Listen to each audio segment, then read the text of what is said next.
You know that feeling?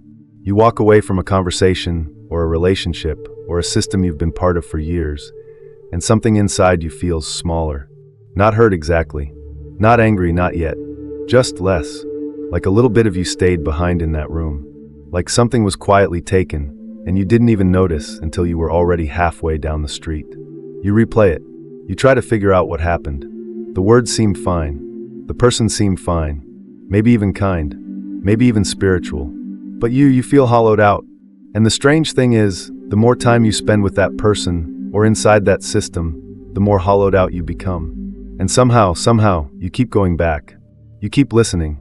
You keep believing that the problem must be you. That feeling has a name. It has had a name for over 2,000 years. And one of the people who understood it most clearly, who mapped it, who taught Discernment around it with a precision that still cuts through everything, was a woman history tried very hard to erase. Mary Magdalene. Not the version they gave you. Not the repentant sinner weeping at the feet of a man. That version was a construction. A deliberate reduction of someone whose actual understanding of consciousness, of spiritual reality, of the forces that work against human awakening, was so advanced, so threatening, that the people in power spent centuries burying it. What she understood, and what her wisdom tradition preserved, is that there are forces in this reality that do not want you awake. They do not want you sovereign.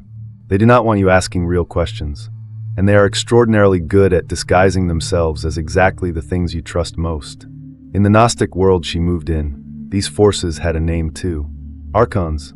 Now if you've been in this space for a while, you've heard that word. You know the basics. But today we are not doing the basics. Today we are going deeper than most people ever go, because Mary Magdalene's actual wisdom tradition points to something that the surface-level conversation about archons almost always misses. She gave us something more useful than a description of what archons are. She gave us a method for finding them. 5 questions. Simple on the surface, devastating in their precision. Questions that, when you genuinely sit with them, will reorder the way you see every relationship, every institution, every spiritual system, and every voice that has ever claimed authority over your inner life.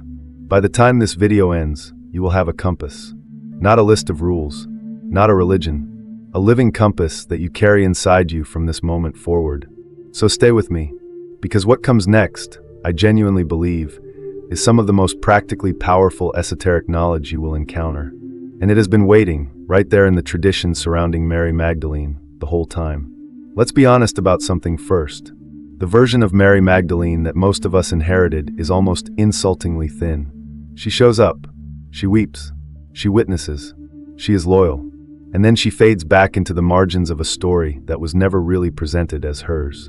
That's the edited version. The version that took centuries of very deliberate effort to produce.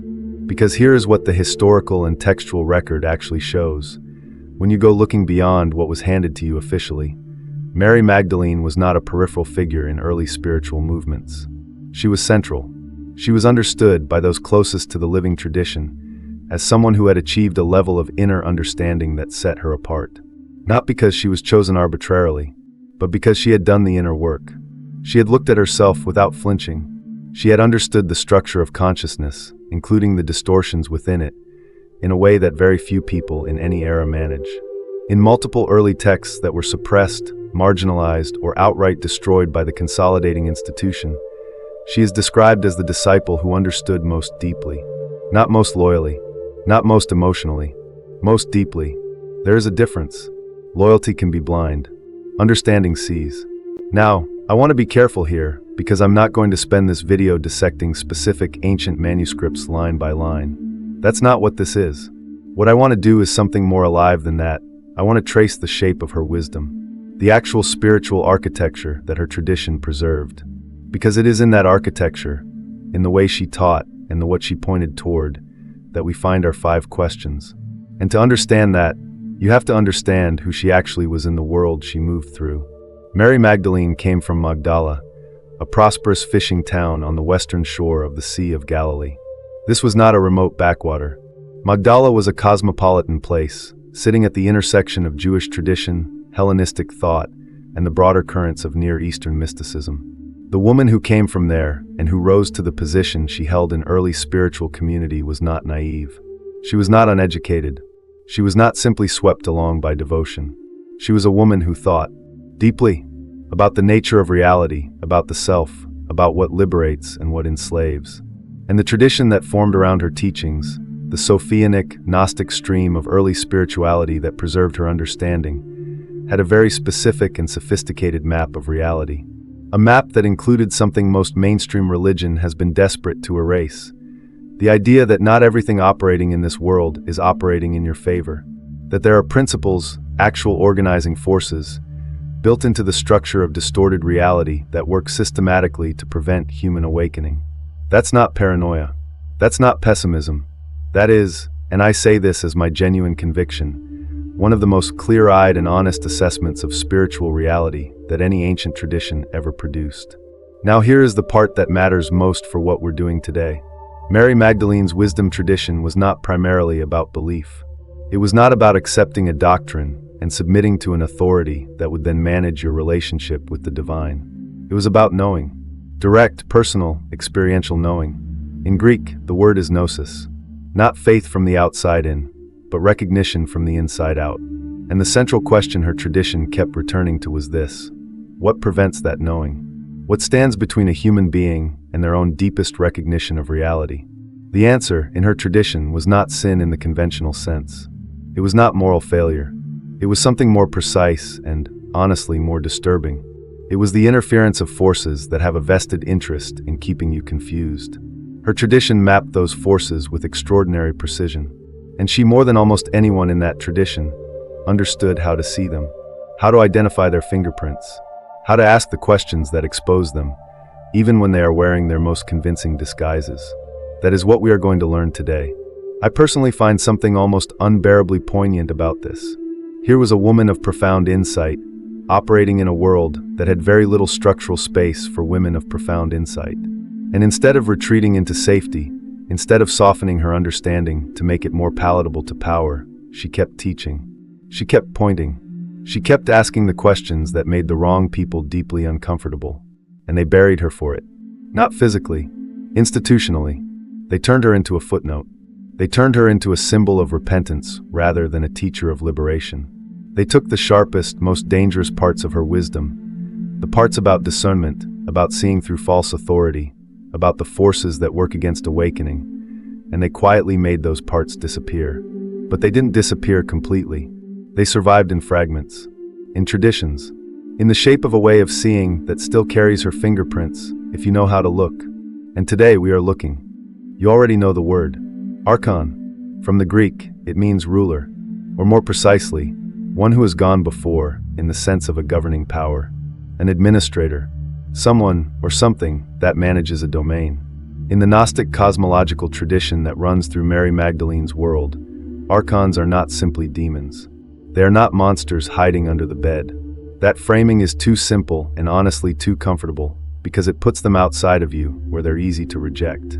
You can reject a monster. You can identify it, name it, cast it out. Monsters are almost convenient because they give you something clear to push against. But what if the thing you are trying to see has no face? What if it has no dramatic entrance? What if it looks, from the outside, almost identical to the thing it is imitating? That is the actual problem. And that is why the beginner version of this conversation, as useful as it is for getting oriented, eventually runs out of road. The more precise and more unsettling understanding is this: Archons are principles of distortion. They are the organizing intelligences or forces or patterns, depending on how literally you want to take the cosmology, of a reality that has become separated from its source. They are what happens when structure loses its connection to life and begins to operate on pure mechanism, pure administration, pure control without wisdom.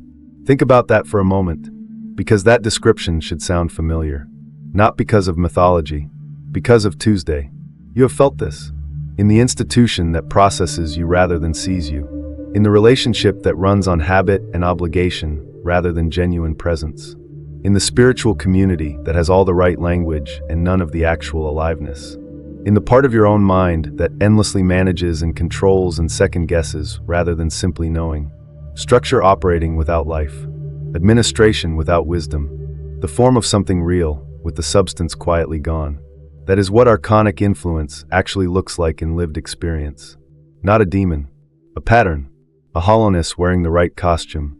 In Gnostic cosmology, particularly in the traditions closest to what Mary Magdalene's stream preserved, the demiurge is the architect of the material world as we experience it.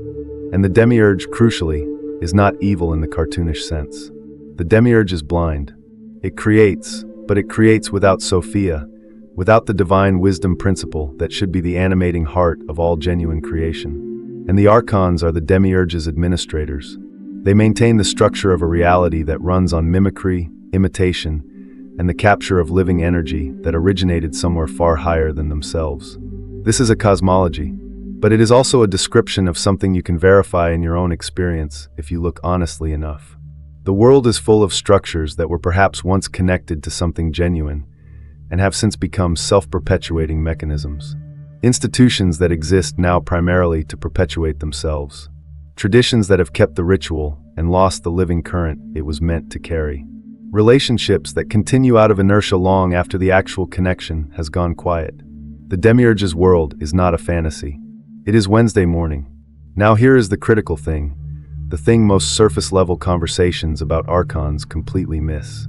Elaine Pagels, the Princeton scholar and historian of religion, who essentially cracked open the world of Gnostic texts for modern readers with her groundbreaking work The Gnostic Gospels, she made an observation that I find absolutely essential.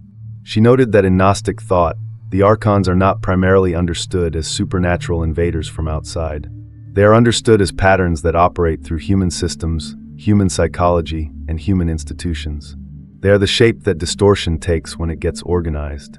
That reframes everything, because now you are not looking for a monster. You are looking for a pattern, and patterns are much harder to see, and much harder to call out than monsters. A monster can be dramatic. A pattern is quiet. A pattern is so consistent that it starts to feel like just the way things are. Like the background hum you stopped noticing years ago because it was always there. That normalization is not accidental. It is the pattern protecting itself.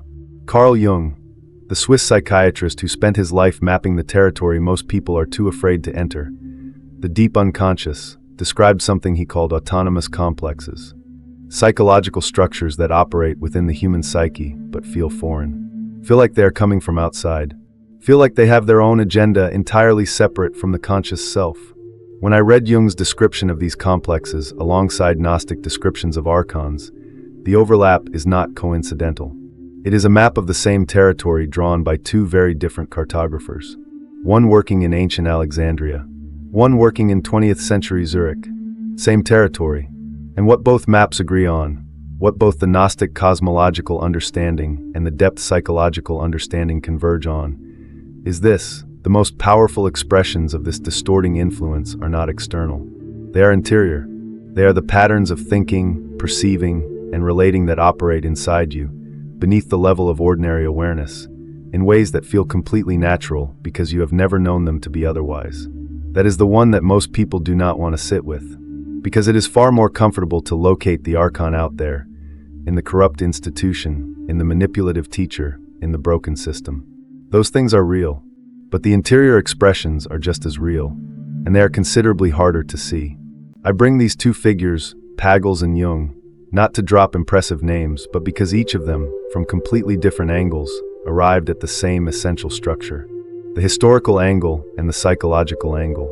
The outer map and the inner map, both pointing at the same thing, and that convergence matters. That convergence tells you that what Mary Magdalene's tradition was pointing at is not mythological decoration. It is pointing at something real in the architecture of human experience. Something that shows up whether you approach it through ancient texts or through the clinical observation of human psychology. Something that is, in other words, genuinely there. Now here is what Mary Magdalene's tradition specifically adds to this conversation. And this is the part that I think is genuinely underappreciated even in esoteric circles. The Sophianic tradition, the wisdom-centered stream of Gnosticism that is most closely connected to what Mary represented, understood archons through the lens of mimicry. Imitation, counterfeiting. Archons cannot create life. They can only imitate it. They cannot generate genuine wisdom. They can only produce the appearance of wisdom. They cannot offer real liberation. They can only offer the feeling of liberation, a feeling that, when you look closely, always comes with a hook. Always comes with a new dependency. always comes with a reason why your freedom has to be managed by someone else. That is the Archonic signature. And that is exactly why Mary Magdalene's questions are so devastating.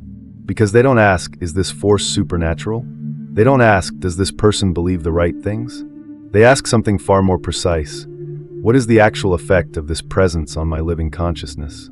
The effect, not the label, not the doctrine, not the reputation. The effect. And that, I will tell you plainly, is the most radical act of discernment available to a human being. Because it means nothing gets a free pass. No tradition, no teacher, no relationship, no system, not even the ones you love most, not even the ones that have given you genuine things. The question is always, what is the effect? Let's learn how to ask it. Before we get into the 5 questions themselves, I need to say something about why they are questions. Because Mary Magdalene's tradition could have given us rules. It could have given us a list. Here are the 10 signs of an Archon. Avoid anyone who does these things. Clean, simple, marketable, but that is not what her tradition produced. And I think the reason is profound. A rule tells you what to think. A question teaches you how to think. And the entire project of Archonic influence, in every form it takes, across every domain of life, is the project of outsourcing your thinking, getting you to hand the function of discernment over to something external, to a system, to an authority, to a tradition, to a voice that tells you, don't worry about evaluating this. Just trust me. Mary Magdalene belonged to a tradition that was absolutely allergic to that offer. The Sophianic path, the wisdom path, moves through inquiry. It does not arrive at certainty and then stop moving. It keeps asking. It treats the living question as more sacred than the comfortable answer. Because comfortable answers have a function in a system of control. They stop you from looking further. Questions keep you moving. And there is something else about a genuine question that most people overlook. A genuine question requires you to be present. You cannot answer a real question on autopilot. You cannot run it through a memorized script and arrive at truth. A real question pulls you into the moment, into actual contact with what you are examining, and demands that you look freshly. Every single time. That freshness is not naive. It is not the freshness of someone who has never been hurt or deceived. It is the freshness of someone who has been hurt and deceived and has chosen deliberately to keep their instrument of perception clean rather than calcified. That is a radical choice. And it is the choice that the Sophianic tradition kept making over and over in the face of every pressure to harden into doctrine instead. Now think about what that means in practical terms. If Mary Magdalene's tradition had given you a list, 10 signs, 15 red flags, a definitive profile of Archonic behavior, what would happen? You would memorize the list. You would apply the list. And then, inevitably, you would start missing everything that didn't fit neatly onto the list. Because Archonic influence, as we have already established, is above all else a master of mimicry. It adapts. It learns the language of whatever system is being used to identify it, and it puts on that language like a costume. A list can be learned and then fooled. A living question cannot be fooled in the same way, because a living question is not looking for a profile. It is looking at effects, real, present, felt effects on your actual consciousness. And those effects cannot be faked at the level where these questions are asking you to look. That is why questions. That is the specific genius of this approach. And in the teaching tradition that her wisdom represents, discernment was never meant to be a one-time act. It was never, I figured out who the archons are, now I'm safe. It was a continuous practice, a way of moving through reality with your eyes genuinely open, not defended, not paranoid, but awake. The way a skilled navigator reads the sea, not by memorizing one map and trusting it forever, but by reading the water freshly, every day, with the accumulated wisdom of experience behind the reading. These 5 questions, taken together, form what I would call a living compass. You don't apply them once. You carry them with you.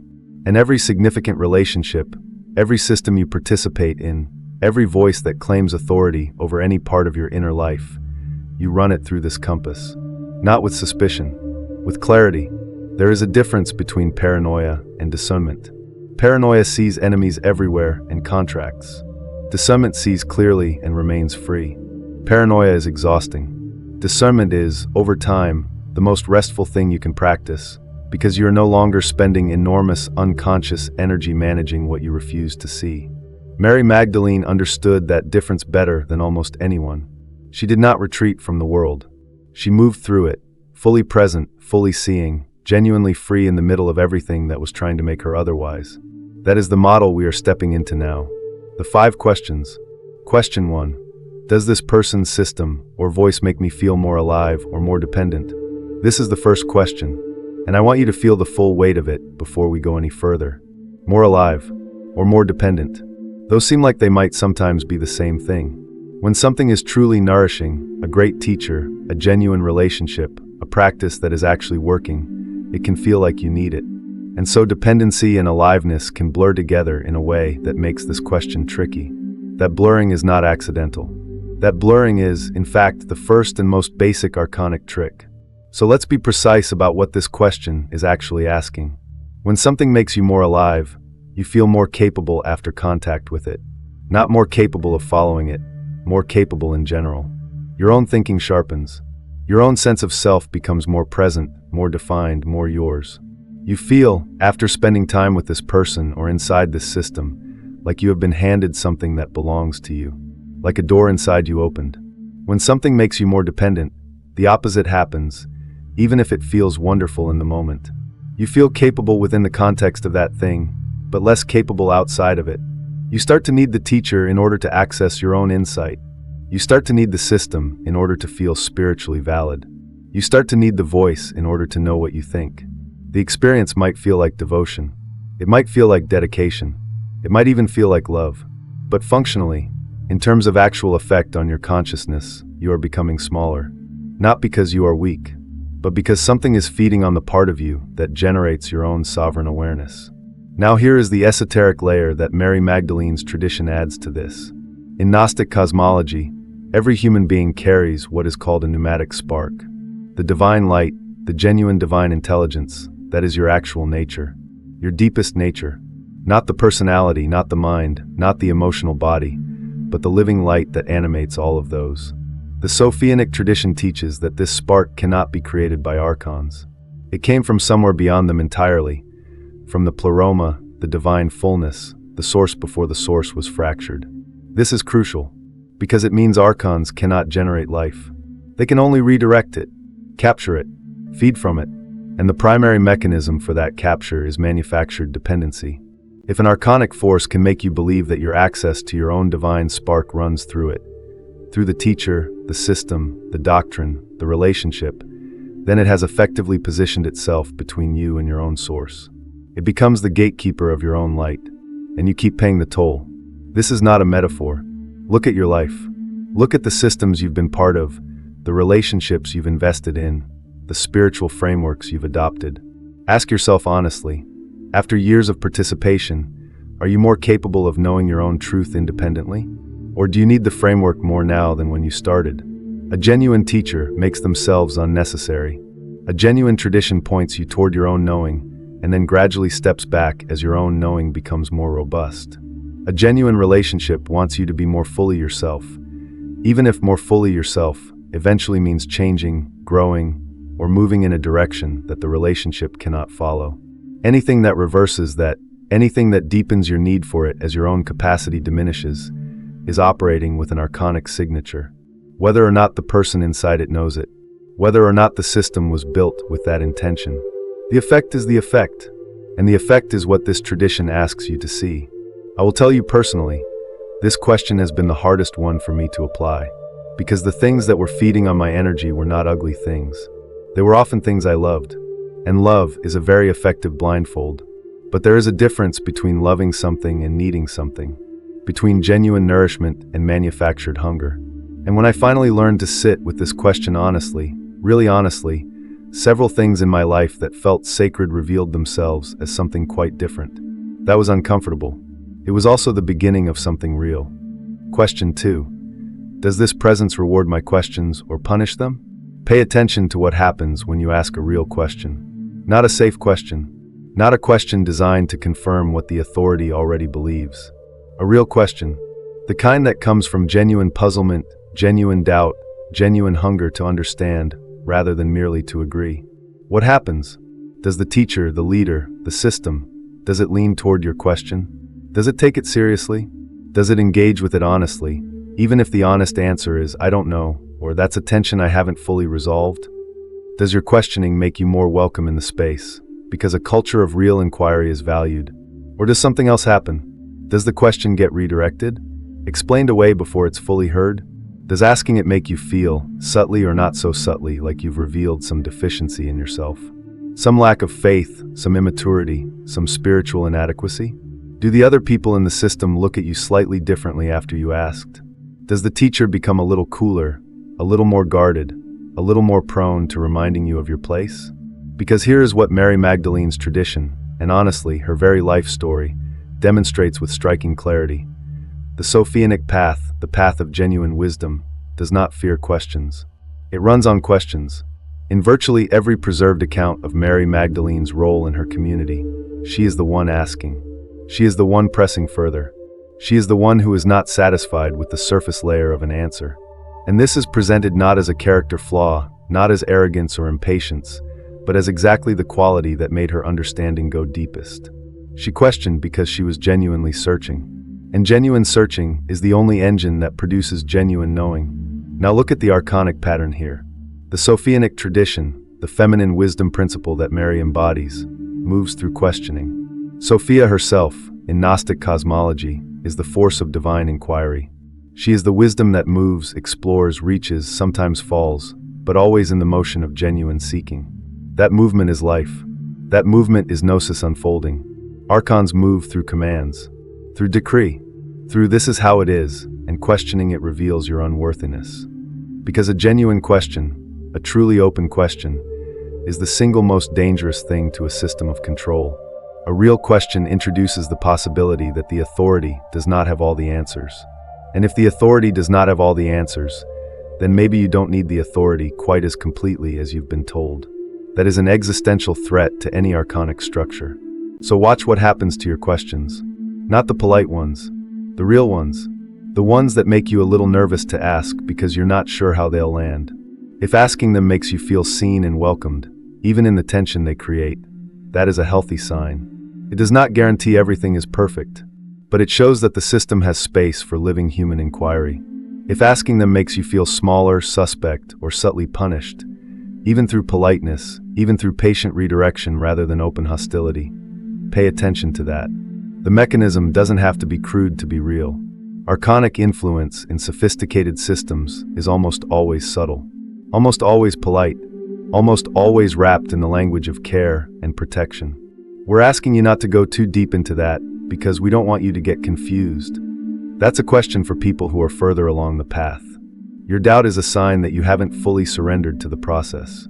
Do you recognize those sentences? Most people who have spent time in any sufficiently closed spiritual or ideological system recognize at least one of them. And every one of them is doing the same thing. It is placing your own questioning mind in the position of the problem. It is telling you that the obstacle to your liberation is your refusal to stop asking. Mary Magdalene's tradition says the exact opposite. Your questioning mind is not the obstacle. It is the vehicle. And anything that tries to take the wheel away from you while still claiming to drive you toward freedom, look at that very carefully. Question 3. Does this force want me to know myself or forget myself? There is an ancient inscription carved above the entrance to the oracle at Delphi. 2 words in Greek. Know thysoten. Know thyself. Most people, when they encounter this phrase, treat it as general philosophical advice. Good to think about, occasionally inspiring, not exactly urgent. But in the esoteric traditions that run through Mary Magdalene's world, in the Sophianic-Gnostic stream that preserved the deepest spiritual understanding of her era, know thyself was not inspiration. It was the entire project, the whole point, the map and the destination in 2 words.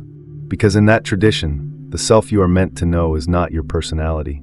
It is not your history, your wounds, your achievements, your role in the community. Those things are real and they matter.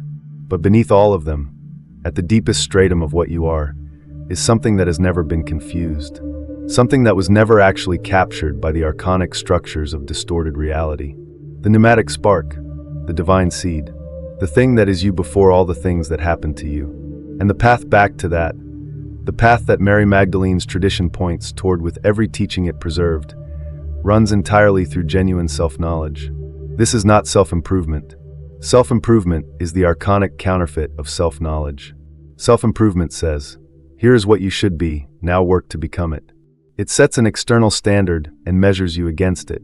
That is still an outside-in process, still fundamentally a submission to an external definition of your value. Self-knowledge says something completely different. It says, go deeper than the version of you that agrees with the standard or falls short of it. Go deeper than the version that succeeded or failed, that was praised or shamed, that fits in or doesn't. Go all the way down to what is there before any of that. And when you find it, when you really find it, you will recognize it. Not learn it for the first time. Recognize it, like remembering something you always knew.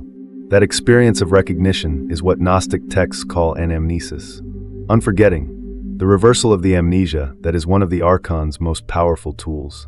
Because here is the Archonic signature around identity. It wants you confused about who you are. Not necessarily confused in an obvious way. The crude version of this is just chaos, overwhelming noise, so much external input that you can never hear your own signal. And that exists, absolutely. But the sophisticated version is more insidious. The sophisticated version gives you an identity, a very detailed, very appealing identity, that is just convincing enough to keep you from looking any deeper. It might be a religious identity. You are a sinner saved by grace, and your job is to maintain the structures that manage your ongoing sinfulness. Notice how that identity requires permanent institutional mediation. It might be a spiritual community identity. You are an awakened one, a member of the enlightened group who understands what others don't. Notice how that identity requires continued belonging to the group in order to feel valid. It might be a cultural or ideological identity. You are defined by this heritage, this movement, this set of values that we will now manage on your behalf. Notice the same structure. In Gnostic cosmology, this is described in terms of the kenoma, the void of forgetting. The Archons maintain the kenoma not through force but through substitution.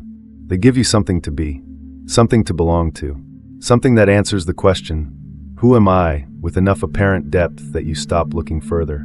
And as long as you stop looking further, you never reach the pleroma, the divine fullness, the genuine nature. That is your actual origin and your actual home. Mary Magdalene's tradition is specifically and precisely anti-kenoma.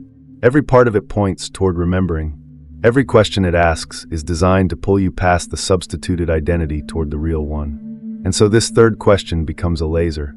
Ask it about any system you're in, any relationship you're invested in, any voice you've given authority over your inner life.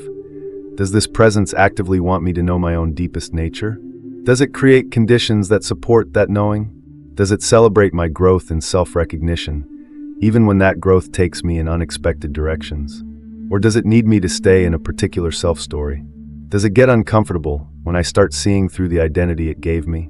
Does it frame my deepest self-questioning as a threat to the community, to the relationship, to my own spiritual progress? I will say this plainly. Identity confusion is the primary weapon of Archonic systems in the world right now. Not the only weapon, but the primary one. Because a person who does not know themselves can be given 1,000 different identities, each one offered by a system that benefits from their not knowing.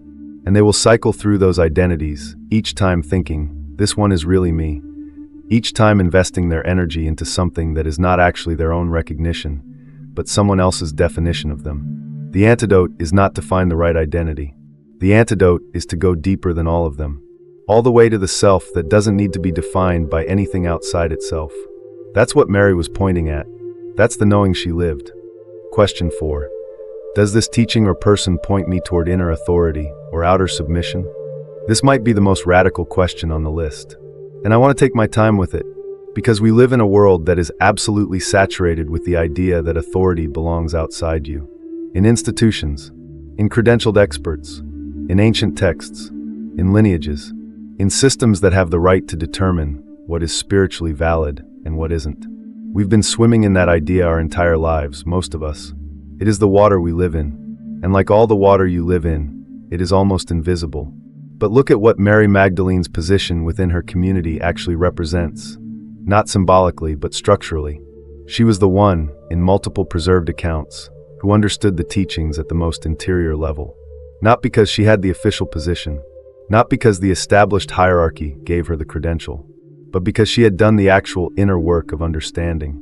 And this created a direct and ongoing conflict with those in her community who believed that authority should flow through structure, through rank, through the external markers of legitimacy. Sound familiar? This conflict, the conflict between inner knowing and outer hierarchy, is not incidental to her story. It is her story. It is the central tension of her life in the tradition. And I believe it is preserved in the accounts we have of her precisely because that tension was understood to be one of the most important teachings available. Not a historical detail, a living teaching. Now let's go to the esoteric layer. Archons in Gnostic cosmology are literally called rulers, governors. Their defining characteristic is not their wisdom. They conspicuously lack Sophia, divine wisdom. Their defining characteristic is their position. They are the administrators of a created order that runs on hierarchy. And the most fundamental message of that hierarchy is this: you are not sufficient on your own. You need us. You need our mediation. You need our structure. You need our permission. This is the message of every archonic system, in every era, in every domain. Dressed in 1,000 different costumes, speaking 1,000 different languages, but underneath, always this: your inner knowing is not trustworthy. You need something external to manage it. And notice how perfectly that message is engineered to perpetuate itself. Because if you believe your inner knowing is untrustworthy, you will keep going to the external authority to verify it. And the external authority will keep confirming that yes, you were right to doubt yourself, and yes, you need to come back. The dependency feeds itself. The circuit closes, and you never go free. Mary Magdalene's tradition breaks that circuit.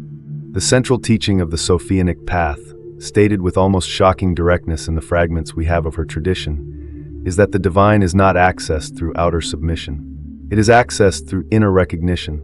The kingdom, to use the language of her world, is within, not in the temple, not in the lineage, not in the priest's mediation or the institution's validation.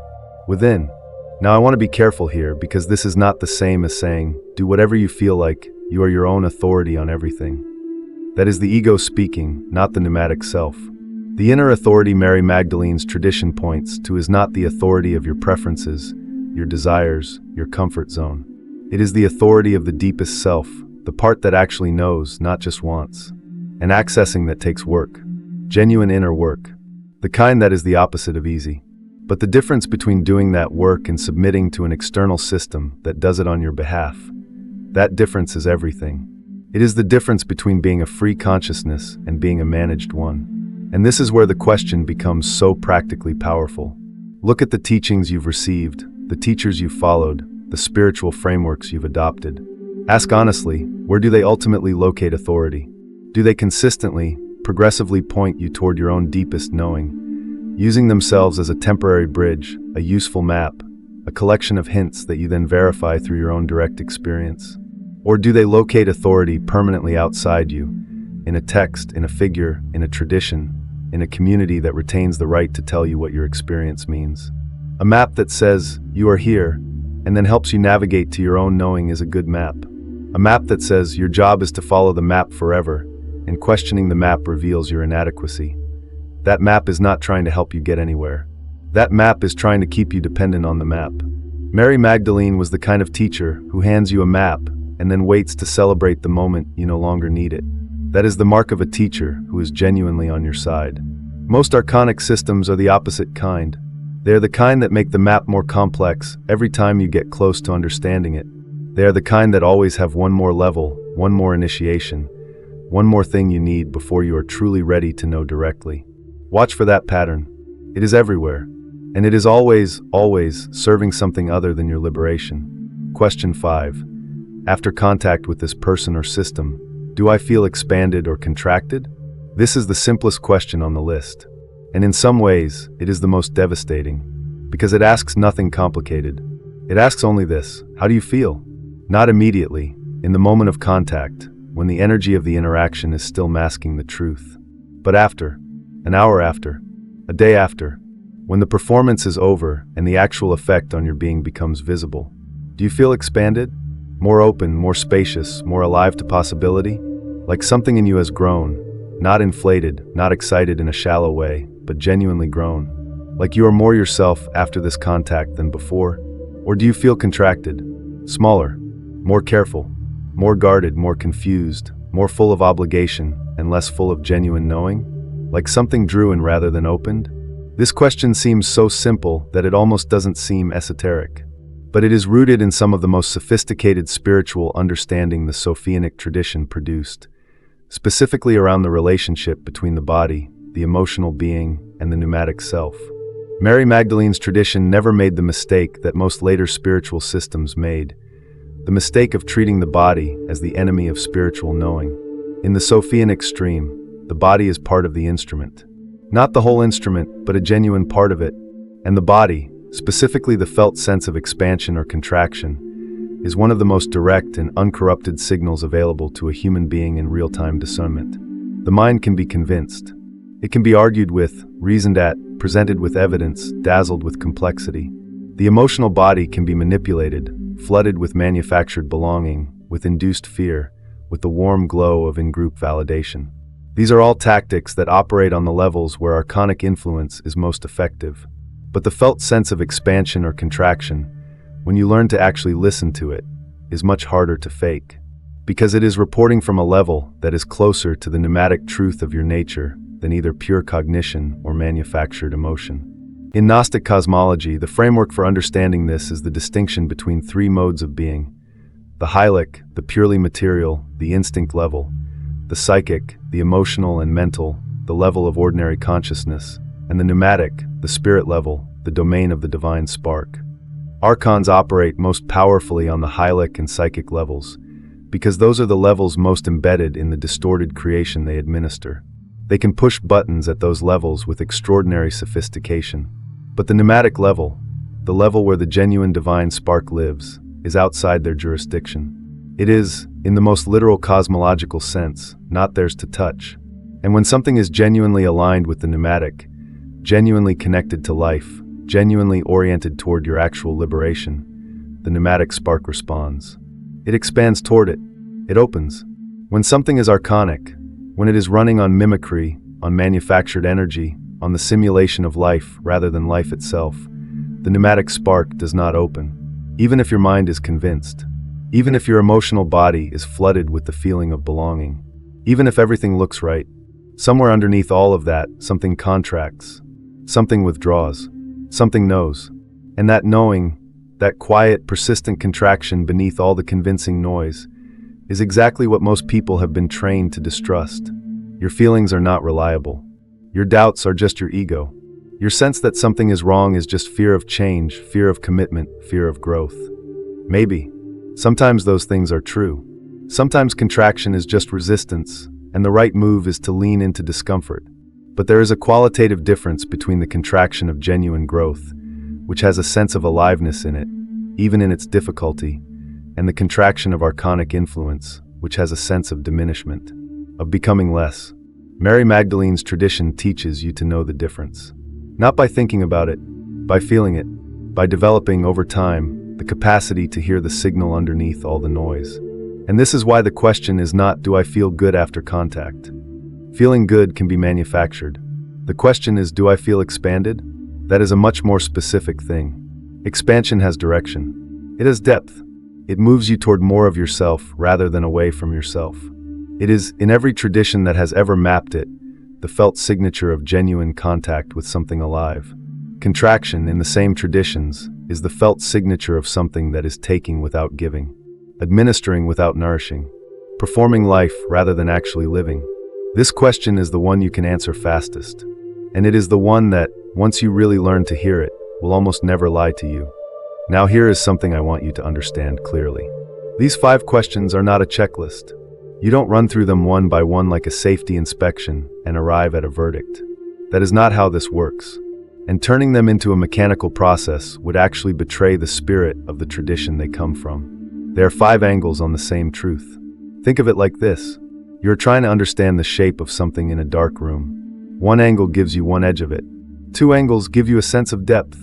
5 angles, approached thoughtfully with genuine presence, and the shape becomes unmistakable, even in the dark.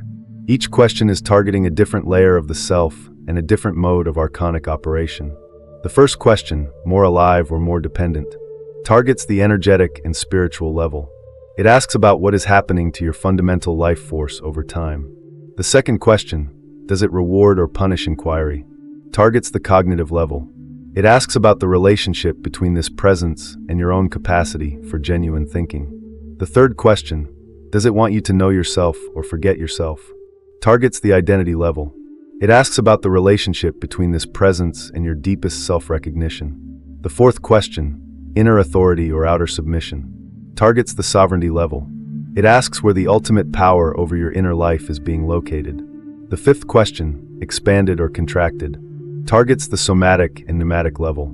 It asks what your deepest being is actually reporting underneath all the intellectual and emotional noise. Together, these 5 angles cover the whole instrument of human experience. Body, mind, emotion, identity, spirit. There is no level of your being that archonic influence can operate on without at least one of these questions being able to detect it. That is the genius of this framework. And I do not think it is accidental. I think it reflects the actual depth of understanding that Mary Magdalene's tradition possessed about how distortion works in human experience, how it finds the gaps, how it knows which doors to try. The tradition that preserved her teaching knew those same gaps from the inside, and it built this framework, these 5 angles of discernment, as a response to exactly that knowledge. Now here is something else I want you to sit with, because it goes deeper than just having 5 good questions. In the Sophianic tradition, the number of angles matters, not in a numerological, surface-level way, but in a structural way. 5 points create what ancient geometric understanding called a quincunx, a pattern of 4 surrounding one center. In sacred geometry, this pattern was understood as a complete enclosure, a protected space, not a wall that keeps everything out, but a boundary that knows the difference between what belongs inside and what doesn't. That is exactly what these 5 questions create around your consciousness. Not a fortress, not a paranoid defense system, a living boundary that is porous enough to let genuine life in, and precise enough to recognize what is not genuine life. Most people, when they first encounter the idea of archons, respond in one of 2 ways. Either they dismiss it entirely, that's too out there, too conspiratorial, too uncomfortable. Or they go the other direction, they become obsessed.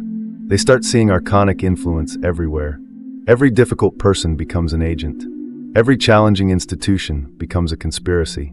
Every moment of confusion becomes evidence of cosmic interference. Both of those responses, I want to say plainly, are themselves archonic outcomes. The first is the response of someone who has been successfully convinced that their own perception cannot be trusted. The second is the response of someone who has traded genuine discernment for a new identity, the identity of the one who sees through everything, which is just another substituted self-story. The 5 questions protect you from both of those traps, because they are not asking you to find enemies. They are asking you to read effects, and effects are neutral. Effects don't require you to assign malicious intent. They don't require you to build a mythology around what you're seeing. They simply ask, what is this doing to my consciousness? That's it. Just that. A person can be completely sincere and still produce archonic effects. A tradition can have genuine wisdom in it and still, in certain expressions, operate with archonic patterns. A relationship can have been deeply real and still, at a certain point, begin contracting rather than expanding you. The questions are not about judging the source. They are about reading the effect. That distinction keeps you out of paranoia and keeps you in genuine clarity. Now, how do you actually live this practice? Not by becoming suspicious, not by approaching every person and system with a clipboard and a judgment ready. That is not discernment, that is just armoring. And armoring closes you down just as effectively as any archon. You live this practice by staying present, by checking in, not constantly but regularly. By creating the habit of returning to these questions in the quiet moments, after a significant conversation, after participating in a community or system, after sitting with a teaching that claims something important about the nature of your reality. Give yourself the stillness to actually hear the answer, because that is the other thing the Sophianic tradition understood deeply. Archonic influence is loudest in noise and busiest in distraction. The 5 questions need a moment of genuine quiet to work properly. Not hours of meditation, just a real pause, a genuine turning inward. Even 5 minutes of honest sitting with what did that actually do to me is enough to hear something true. And crucially, be willing to update. Be willing to see that something you loved, something you invested deeply in, something that gave you real things at one point in your life may have shifted, or maybe showing you something about itself that it was not showing you before, or maybe showing you something that was always there, and now you are finally ready to see it. That willingness to update is not weakness. It is not disloyalty. It is the mark of a consciousness that values truth more than comfort. And in Mary Magdalene's tradition, in the whole Sophianic stream, that quality is considered the most essential spiritual virtue there is. More essential than devotion, more essential than discipline, more essential than knowledge. The willingness to keep seeing clearly, even when seeing clearly is costly. Mary Magdalene, as I understand her tradition, was not someone who arrived at her discernment and then stopped working. Her discernment was alive. It moved with her. It grew sharper and more nuanced over time. It did not make her cold. It made her more genuinely present, more capable of real contact with real people, because she was not projecting, not managing, not performing. She was simply seeing and responding to what she actually saw. That is the model. Not a one-time awakening that puts everything in fixed categories forever. A continuously deepening capacity to see. That is what these 5 questions, practiced genuinely, applied consistently, held with both firmness and openness, will build in you over time. Not a shield in the rigid sense. Something more alive than that. A quality of awareness that travels with you. That you carry not as a weapon, but as a way of moving through the world. Eyes open. Heart open. Discernment intact. That is what she was pointing at all along. I want to prepare you for something, because I think it would be dishonest not to. When you start genuinely applying these 5 questions to your life, not just thinking about them as interesting ideas, but actually sitting with them in relation to real things, real people, real systems you are part of, something will happen that you may not expect. It will get harder before it gets easier. Not because the questions are wrong, because they are right. And the things in your life that have been operating with an archonic signature will feel that rightness as a threat. Systems that depend on your not seeing will find ways, often through people you trust, sometimes through voices inside your own head, to discourage the seeing. You're becoming paranoid. You're getting too deep into conspiracy thinking. You're using this framework to push away things that are actually good for you. Not everything is an archon, you know. Some of that may be genuine concern from genuine people. And some of that, the part that comes with the most urgency, the most pressure, the most subtle shaming, is the system protecting itself. Here is something worth understanding about how that protection works. It rarely comes as open hostility. Open hostility would be too obvious, too easy to identify and name. What comes instead is something far more sophisticated, a gradual social cooling, a subtle repositioning of you within the community or relationship. You start being described gently as going through something, as getting a little intense, as someone who used to be so grounded and now seems to be losing their center. Notice what that framing does. It takes the quality of your increased clarity and repackages it as instability. It takes your growing capacity to see and presents it as evidence that something in you has gone wrong. That is not accidental. That is the archonic pattern responding to the threat of genuine discernment with its most effective tool, making you doubt the instrument of your own seeing. Here is the thing that the Sophianic tradition understood very clearly. Archonic influence does not only operate outside you, it has interior expressions, the voices of manufactured doubt, the internalized authority that tells you your own deepest knowing is untrustworthy, the habituated contraction that feels so familiar you have started to call it normal. When you start asking these questions earnestly, some of those interior voices will get louder. They will try to make the questions themselves seem like the problem. They will frame your awakening discernment as arrogance, as isolation, as a loss of humility. I want to say this directly. You know the difference between genuine humility and archonic management. Genuine humility stays open and keeps looking. It says, I might be wrong, let me keep examining. Archonic management says, your examination itself is the problem, surrender it. Those are not the same posture. One leads deeper into genuine knowing. The other leads back into managed dependency. The difference in how they feel is this. Genuine humility has spaciousness in it. Even in its uncertainty, even in its willingness to be wrong, it feels like an opening. Archonic management feels like a closing, like a door being quietly shut on a room you were just beginning to see into. Learn to feel that difference. It will serve you more than almost any other skill in this practice. Stay with the questions. And then there is the external resistance. Because as your discernment becomes clearer, some systems will become less comfortable with you in them. Some communities will find you less easy to manage. Some relationships, and this is the hardest one, will reveal a fault line that was always there, now visible because you are seeing more clearly. That is painful. I don't want to minimize that. There is a particular grief that comes with this kind of seeing, not dramatic, not explosive, but quiet and deep. The grief of realizing that something you genuinely loved was not entirely what you believed it to be. That the warmth was real, but so was the hook. That both things can be true at once, and holding both of them without collapsing into either bitterness or denial. That is some of the hardest inner work a person can do. But it is also the work that sets you genuinely free. Not the performance of freedom. Not the identity of someone who has seen through everything. The actual felt experience of moving through your own life from your own center. That is what is on the other side of this grief. And it is worth it. Genuine discernment can be genuinely costly. Mary Magdalene herself is the clearest possible example of this. Her clear seeing put her in conflict with systems and structures that had invested power in her staying blind. And those systems worked very hard to reduce her, first in life, then over centuries of institutional rewriting. They changed her story. They simplified her into something manageable. They took the sharpest, most sovereign woman in the early tradition and turned her into a symbol of weeping repentance. Think about what that rewriting required. Think about the sustained, deliberate effort it took, across generations, across councils, across centuries of institutional decision-making, to reduce one person so completely. That effort is itself a kind of testimony. You do not spend that much energy erasing something that wasn't genuinely threatening. The magnitude of the erasure tells you the magnitude of what was being erased. But look at what survived. Not the systems that tried to erase her. Her tradition survived. Her questions survived. The shape of her understanding, the radical, alive, inward-pointing wisdom that was so threatening survived. In fragments, in traces, in the pattern of what she pointed at, preserved in enough corners of history that we can still find it, still feel its edges, still sit with it and recognize it as real. That survival is not nothing. That is testimony to something extraordinarily robust in what she was carrying. The truth she was pointing at could not be fully erased because it is not located in any book or institution or historical record.